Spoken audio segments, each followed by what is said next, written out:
Hi, welcome to the couch. Welcome to the couch. Right on. Yeah. Okay, what's the topic today? So, I think the topic today is healing and forgiveness from past hurts. I think that's a good topic. So, it sort of came up Sure. today Yep. because I think it's safe to say that for the first big chunk of our relationship, we hurt each other a lot. Yeah, yeah, we were assholes to each other. Yeah. Yeah. Yeah, we didn't, not through anybody's doing anything on purpose. We just were. We did, Well, I think some of it was on purpose. mm, I mean, if you're a person who doesn't have any better way to yeah, communicate, that's what I mean. well, let's say that then. I Okay. think that's more important Yeah. to call out. Um, uh, I got very frustrated. I can feel myself being frustrated right now. Mm-hmm. I'm constantly having to pick up after stuff, right? Things are disorganized. Uh-huh. It's bugging the shit out of me. Mm-hmm. And I think in the past that would have manifested as like, look at what you're doing to me. Mm-hmm. Like, this is all your fault, and Mm-hmm. I'm tired of this shit. Grow up, all this stuff. Now it's like, well, it is what it is. I just spent a half hour doing dishes, and it's like there is an element of like you can complain about this stuff where you just go fix it, Yeah. right? And so in the past, I think the problems that we had were, at least from my side, you would start doing things that I didn't understand, Mm-hmm. um, and I think those things that you did were perfectly normal things that a human being would do if that person was in love and felt disconnected from the person they're in love with. Yeah. And so when we when I look back on this stuff, um, I was very confused about what you were doing because I just wanted to live my life. Mm-hmm. I think there was a certain drive from you to live a life that was a little bit deeper. Yeah. And that manifested as some pretty big problems. Yes, I agree. Yeah. I'm feeling a little distracted by the dog, but that's okay. Mm-hmm. Um, I think in the past, yeah, we would have. I know that in the past, I didn't know how to get my needs met. And Yeah. so I would go about it in probably very destructive ways Yeah. because I didn't know how I would let my frustration come out and erupt in um, verbal ways and in um, ways that caused lots of strife and animosity between us. Yeah. And, you know, and, even now, there's still, things that I am still working on.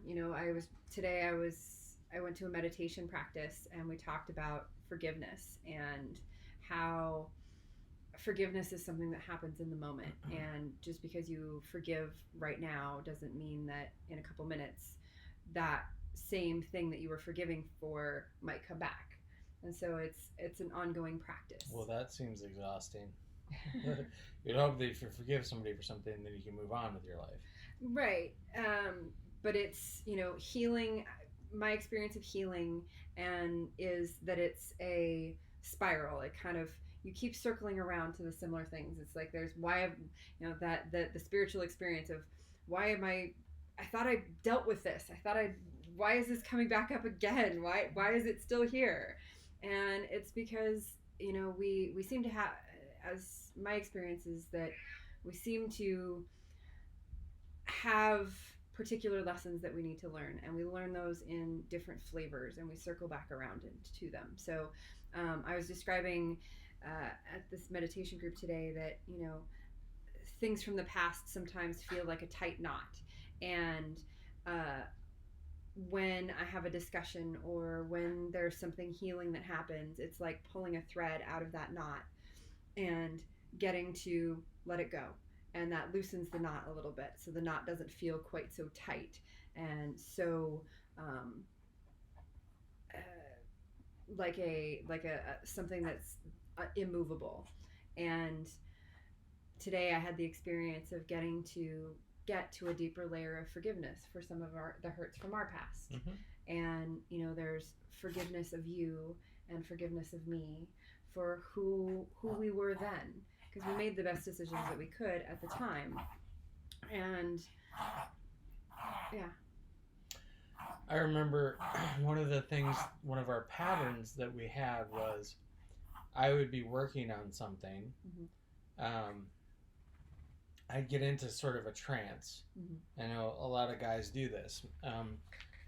Solving a problem or really diving deep into something, and you kind of get into that trance, you get into that space, it's kind of tunnel vision, and you would walk into the room and just feel a complete disconnection. Like I wasn't even there. I was physically there, but just not there. I don't remember who. I think Esther Perel talks about this. Like, women cannot have an empty shelf. There has to be something on that shelf. And so when we talk about there's a human being there, but there's no connection, that's an empty shelf. Cannot have that. Women will start a fight just to have something on the shelf. And so I think that's what would happen with us is like, you would feel a disconnection. You would try to bring me out of it, either in a healthy way or dysfunctional way. Like if the healthy way didn't work, you'd go right to the dysfunctional way, like start throwing a fit and everything. And then I would be super annoyed because I got broken out of that space. Now, the thing that I've learned that I do better now in the future, is I make an intention to separate or to create time away from you where you can't even reach me. Like in my van or whatever, or at work, like make an intention to separate space so you can't come in there when I'm working. And if I have to work here, just make it clear I'm working now. Right? So that way we can connect after that. But I remember with a lot of those things, I would enjoy doing that to the point where that was kind of a drug. Being in that tunnel vision. And it still is. If I spend a couple hours in that space, I will come out of it feeling like I was just high. And it's a really enjoyable thing. I love it. Being in flow. It is being in so flow state. Awesome. It is such an amazing feeling. It's just better than anything. So when you broke me out of that space, I was resentful to you right away. It's like, look, I'm just trying to make a life for us. Like, why do you got to be on my ass about this? That was kind of how it worked for me. And then our fights would escalate from there because I'm immediately resentful to you for trying to create a connection. And I think that might have been taken as a personal attack. Like, you're trying to connect to me. You're opening yourself up, and I'm not just rejecting you. I'm resentful that you tried. And so then fights would happen and things would escalate, and I was like, what the hell happened? Right. I mean, looking back on what we know now, it all makes a lot of sense. I try to look back on it and try to apply a lot of compassion to two broken people. And it's one thing to apply compassion to your past, if nothing came out of it. It's something different if a bunch of change came out of those things. Like, I don't know. Well, I don't know if I'd be as compassionate on myself if the change hadn't happened. Like, if I hadn't done anything to change my life and change my patterns and change, I don't know if it's necessarily changed. I don't think people really change, but it's like, I just learned, I love the phrase, you never beat your demons, you just learn to live above them. It's like, I just moved one story up, I guess, right? Is that kind of like, don't hate the rain, just learn to dance in it? Yeah, something like that. Something like that, yeah. It's okay, so if I hadn't done that work, if that hadn't been the change in my life, if I hadn't moved one story above or learned to dance in the rain, I don't know that I would be as compassionate on my past self. but he being here now, having much better tools and better communication, better outcomes, it seems justifiable to be compassionate on myself. Yeah. We paused for a minute in order to check to make sure our recordings were working and to feed the animals, so that because they were running around. I don't know if you could hear them, but they make a lot of noise. For being so tiny. So what to talk about next? So we're talking about healing past wounds. Yeah, healing past wounds. You know, it's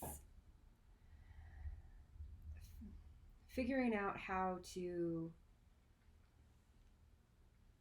One of the pieces I have had to learn how to be with and hold is there are some wounds that I've had trouble letting go of, and you know, that's one of the parts of my healing journey is there's some aspects of, you know, things about the past that I have trouble letting go of, and learning to appreciate the moments when I can let go of a strand of that and hold what's still there with compassion.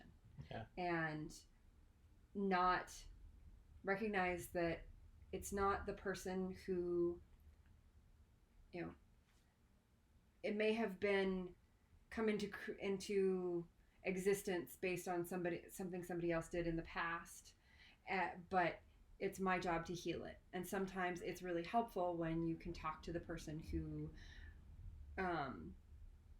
is part of it to help it heal. It's not always possible. And so figuring out how to move through it as best as I can.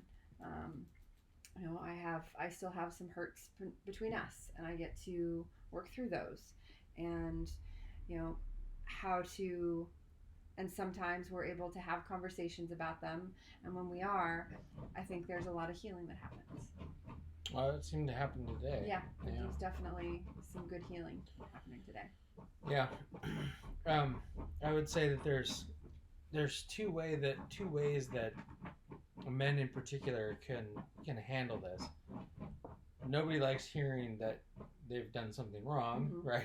That's never fun, right. And especially when it's something that you know you did wrong. One way of saying this is to hold space. That's a pretty common term in the circles we run it. If that's not something that you enjoy hearing or that bugs you in some way, another way of saying it or presenting it would be like the Carl Jung type integrating the shadow kind of thing. When somebody is trying to tell you something deeply personal about something that happened in the past, like we have some pretty interesting things, the first thing that comes up for me is like, oh, Jesus Christ, this again. Because we do talk about this stuff a lot. And it's like, well, you don't just untangle a knot in most cases. Like anybody who's dealt with Christmas lights knows a little bit more complicated than just, you know, one shot and you're done. For me, it's a little bit easier because, you know, pretty surface level on the emotional side, a little bit deeper over here. So it's like the T, you know, is wide at the top where I'm at, and then deep down the pillar. So, thank you for that acknowledgement. Oh yeah, I appreciate that. I may be a little lectury here, but so the ego comes up right away, and I think it's kind of part of the shadow or the dark side of the male persona, like admitting that we've hurt someone we love, especially when it comes to a woman, in whatever way that manifests, and then having to just kind of stay there and not defend yourself, acknowledge that this is a real thing for her, right? The excuses come up like automatically, like, oh, but you know, you did this stuff to me, and look what you did to me that other time, and like, by the way, this other stuff happened that was like years after this event, but like we're going to include it in there because that helps the ego. So these are all kind of like self-soothing techniques. So I don't really care how you present this. I think people in my family would be like, that holding space stuff is a bunch of hippie nonsense, which is fine. Like, okay, that's just not your jam. Like, try to think of it as a practice in humility. The Bible says something about treat women like the best of us. I don't remember what the exact quote is, but like, if that works for you, go for it. Whatever you have to do to get there, man. And so that kind of happened this morning, and the result was, instead of making excuses, instead of my ego getting in the way, just kind of sat and listened and participated, in a healthy way. It wasn't just letting you run over me. Yeah. Right. So that kind of allowed that knot to get untwisted a little bit. Yeah. And there was some progress that was made. Yeah. So I guess the message to the men here is, like, if you want progress to be made, like, there may be a day someday where, like, we don't talk about this anymore. Yeah. And that's going to come because of these little outcomes, these little untwistings of the knots. What helped this morning was we were listening to a little bit of Esther Perel. Yeah. And that was this morning, wasn't it? That was this morning. Seems like such a long time ago. And she talked about how when there has been a hurt, a betrayal of some sort, the acknowledgement, the person who felt betrayed really feeling that the person who they felt betrayed by understands their hurt. And it may not be that they, and that's a big piece of it. And so, one of the things that I have gotten, we had some big stuff that happened, and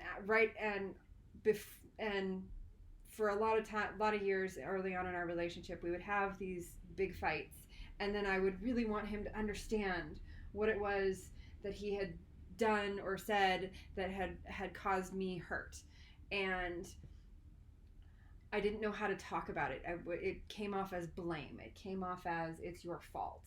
And this morning when I was trying to have the conversation, I don't know if I was at all successful in expressing that what I'm experiencing isn't your fault, but I need your help. And asking for your help in this process to fully understand. And psychology, they talk about how you will hold on to a memory until you've fully integrated the lesson to be learned from that memory.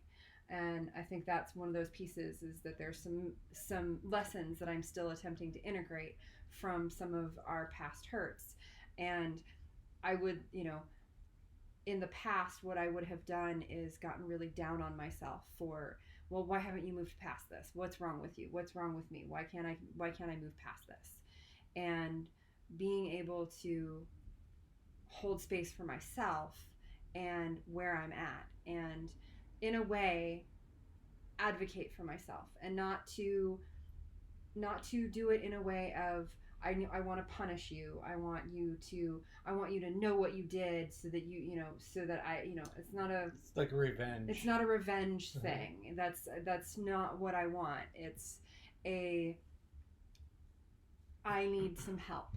And I've talked about these things with my therapist, and there's a different level of healing that comes from it being an interaction with the person who the original interaction was with. And I think that, we definitely came a long way this morning. There was a lot that moved.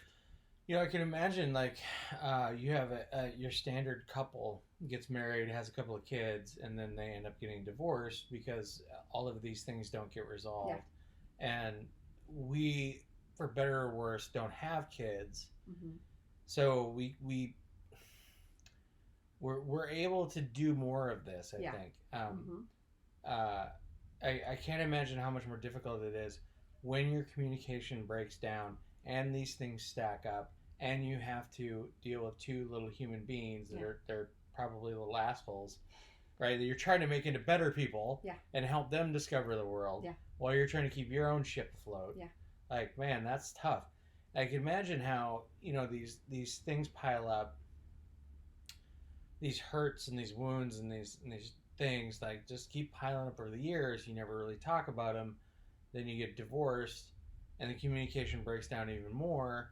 And then if by some chance you end up sitting down, between your divorce attorneys or something like that, and like, I'm hurt about this, there's no way that comes off as a healthy conversation, Yeah. right?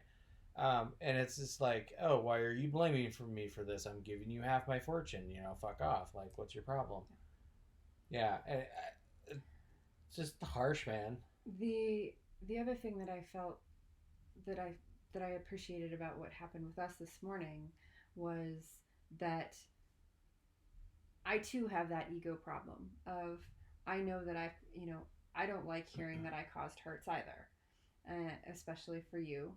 And so there were some things that you said that I was able to take in and hear in a way that I don't think I was ever able to do before. Interesting. And that was healing for me. I don't know if it brought anything for you, but it was being able to just sit and hear some of the things that you said and not go into that defensiveness, not go into the justification for it, and just simply allow it to be there.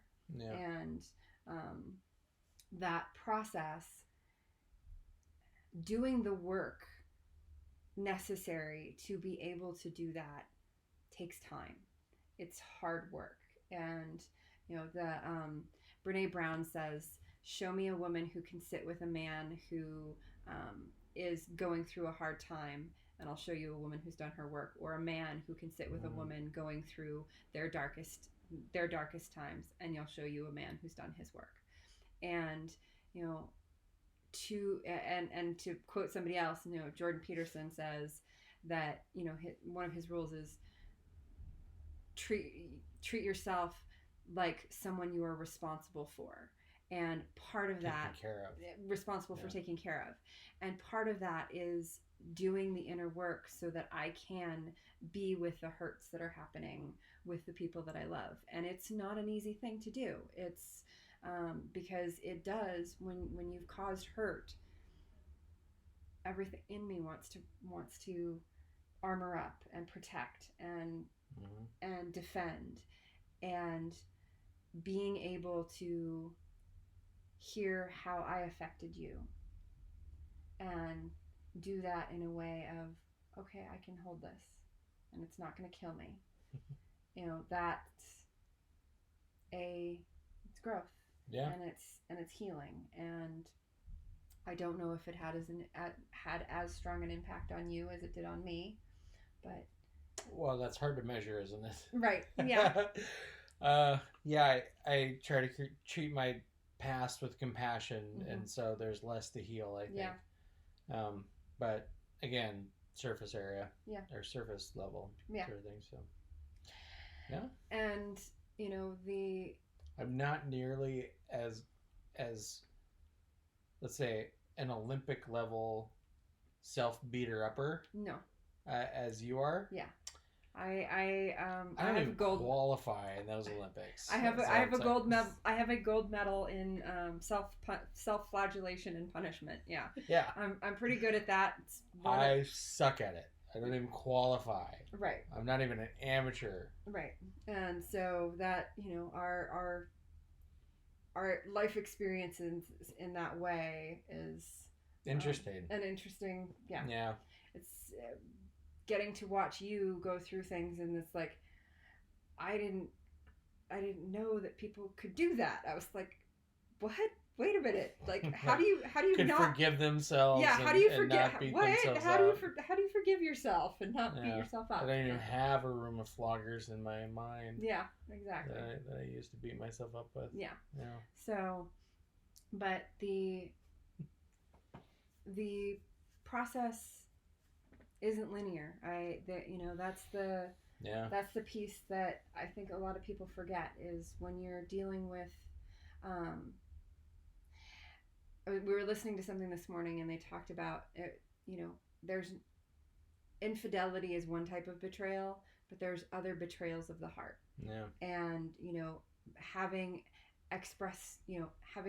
contempt expressed in your direction from the person you love can be a betrayal of the heart, or resentment, or those various things. And healing from a betrayal of the heart, you know, it would be nice if it happened in a linear sequence and you got to the end of it. You got your little forgiveness graduation cap. Yeah. Like, all right, I'm done with this one. Yeah. You know, yeah. You moving on. You've moved on, and accomplished the mission. You know, you never know. It's kind of like grief. You know, grief is not something that is linear. It's something that's circular, because you go around, you know, you lose somebody, and first you got to go through the first year of events without them, and then maybe the next year there's something that you find that you forgot that you had seen with them, or you found a picture and it comes up again, and then 5 years, you know, it's a journey. And I think the same thing is true of a betrayal. You know, you can be going along just fine, because this morning when I woke up, I was not thinking about any of these things, but then we watched Jada Pinkett Smith's Red Table Talk with Esther Perel, which was an awesome interview. Yeah, but in that process, you know, when they talked about betrayals of the heart, that immediately brought a lot of stuff to the surface. And I could, you know, I know I'm making progress on the, you know, self-flagellation thing of, I didn't get mad at myself for having that to come to the surface. I just said, okay, it's here, and I'm going to attempt to talk about it. And one of the things I think I did a little differently this time was I didn't have an agenda. I wasn't trying to get somewhere in the conversation. It was just, I would like to talk about this for a little while and see what comes to the surface. Because when you're talking about some of these deeper emotions, sometimes people don't always have the words. And I think that's one difference between you and I, is you always kind of know what to say. And I'm often struggling to find the words to express what it is that I'm trying to say. And so I think there was at one point where you asked me a question, and I said about, you know, what was coming up for me. And sometimes what happens is I just get brief flashes of images. And, you know, luckily I go to a therapist once a week, and she and I talk about this, and I, you know, it's like I start to piece together the pieces of my psyche from these pictures that my psyche's like, you know, sending up these sonar alerts just by pictures, or sometimes it's scenes from movies, trying to help me understand what's going on internally. But in that moment, it's like, I don't know, it's not something I need from you or want from you, but that holding the space for allowing me to let it come to the surface, because there's something different that comes up with you than is going to come up with my therapist. Yeah. And we watched get his tail. We watched a talk a week or so ago about a woman who does relationship coaching, and she said, I don't subscribe to that model that you can't help, you know, your family members or your intimate partners, because, you know, everybody's a therapist. And a couple of people I've talked to, it's like, you know, what we are, when you're close to somebody, there are things that will come up in intimate relationships that aren't going to come up anywhere else. And so being able to work through those things. We are our greatest tormentors. We are our greatest tormentors. Not a tormentor. Wait, how? It's a tormentor. So mentor. The person who tortures you, which would be him, is your greatest mentor, and he is. Yeah. He is one of my greatest mentors. Me too. You know, when we. This guy's got to go away. Yeah. Oh, there we go. Oh. There you go. And it's in those moments of vulnerability that amazing things happen. And I'll just go back to one other point that I was thinking about, which is, you know, in relationship, you're going to have breakdowns in communication. You're going to have breakdowns in what happens. And the sign of a healthy relationship is your ability to come together and repair. And I think we've come a long, long way.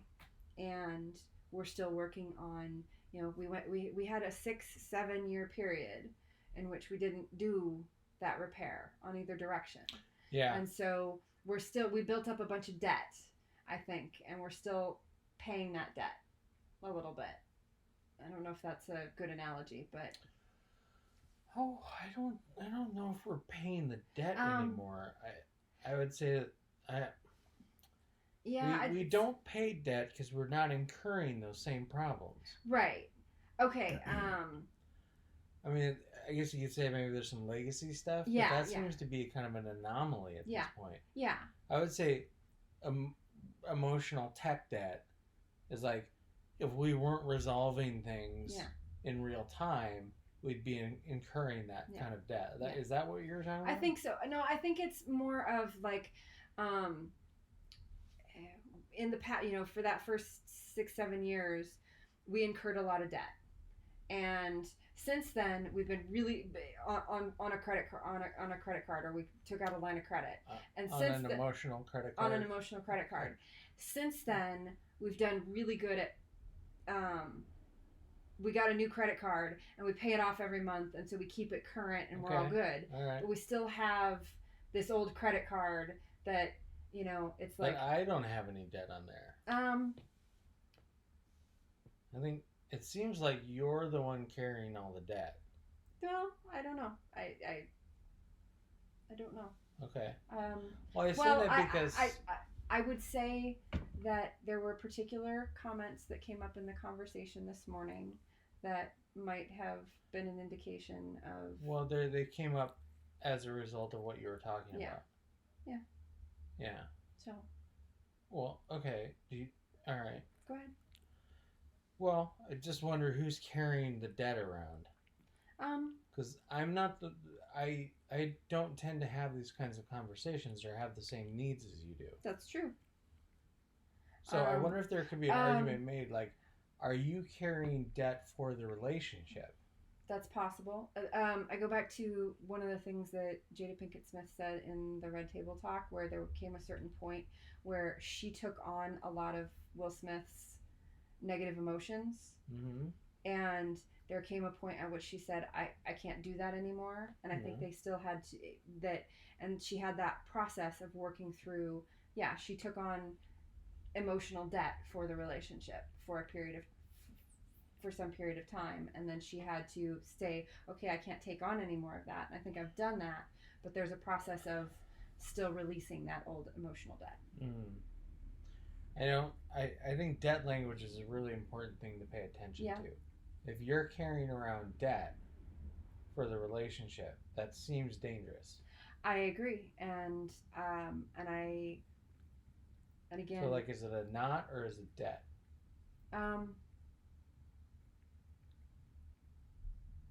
Well, I mean, I guess I see a knot and a debt as being kind of two similar things. They can both be solved. Yeah. They both have an end point. Yeah. So does it have an end point, or is it circular? No, I don't know. I honestly don't know. I this is one of those. I don't know if I'm trying to get at something here, or because it kind of seems like there is a certain point where an individual is probably better off forgiving themselves for the past and moving on, because otherwise the debt or the knot or whatever you want to say is just going to keep coming up. And one of the pieces that I am working on currently, Aussie move, is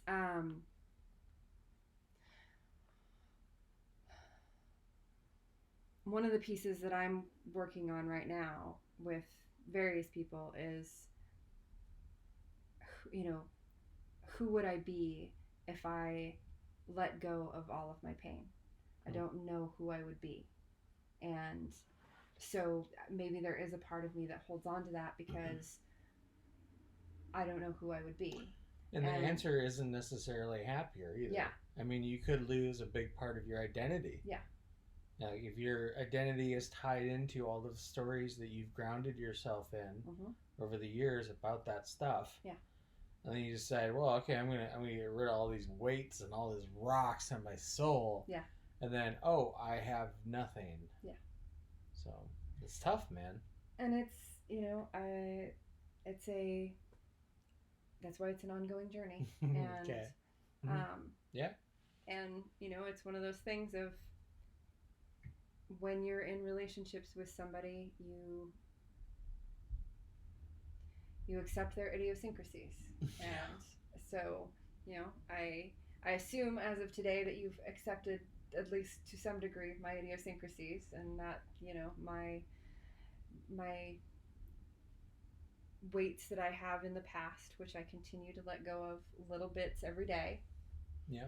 And that's all I can that's the best I can expect from myself today. Yeah. And so All right. Should we wrap this up before the cat attacks us? I think so. I Okay. think this was a good one. All right. And yeah. Okay. Cool. Well, that was the couch. All right. Thank